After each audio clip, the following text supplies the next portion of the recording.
नबी करीम फरमाने लगे नमाज पढ़ाते पढ़ाते जब मैंने कहा ना समी अल्लाहु लिमन हमीदा, अचानक मेरी नजर उठी तो जन्नत में चली गई। नबी करीम अलैहिस्सलाम नमाज पढ़ा रहे थे, जोर की नमाज थी, असर की नमाज थी, सही मुस्लिम में मौजूद है। हजरत अबू हुरैरा फरमाते हैं नमाज पढ़ाते पढ़ाते नबी पाक ने कदम आगे किया, नमाज पढ़ाते पढ़ाते कदम आगे किया और यूं हाथ उठाया फिर वापस कर लिया। अब नमाज पढ़ के ना तो सलाम फेरा तो सहाबा अर्ज करने लगे या रसूल अल्लाह सल्लल्लाहु अलैहि वसल्लम वो नमाज में पैर भी आगे किया तो हाथ भी उठाया, तो वजह क्या थी? अब पहला सवाल तो ये है कि आप लोग नमाज पढ़ रहे थे या हुजूर को देख रहे थे? तो सहाबा तो पहले ही बताते हैं कि भाई हम तो पहली सफ में नमाज इसलिए पढ़ते थे कि नमाज भी होती रहती थी और चुपके महबूब की दीद भी होती रहती थी।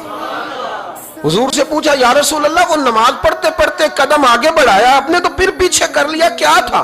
और हाथ उठाया तो फिर आपने नीचे कर लिया। तो नबी करीम फरमाने लगे नमाज पढ़ाते पढ़ाते जब मैंने कहा ना समी अल्लाहु लिमन हमीदा, अचानक मेरी नजर उठी तो जन्नत में चली गई। नजर उठी तो जन्नत में, तेरे लिए 2-4 कदम अर्श बरी है। तो महबूब फरमाते हैं जब मेरी ऊपर नजर गई ना तो मैंने देखा कि अंगूरों का एक खोशा लटक रहा है जन्नत में, तो मैंने हाथ बढ़ाया कि तोड़ लूं। हुजूर खड़े हैं मस्जिद नबवी में और फरमाते हैं कि मैं यहां खड़े होके हाथ ऊंचा करूं तो मेरा जन्नत तक पहुंच जाता है।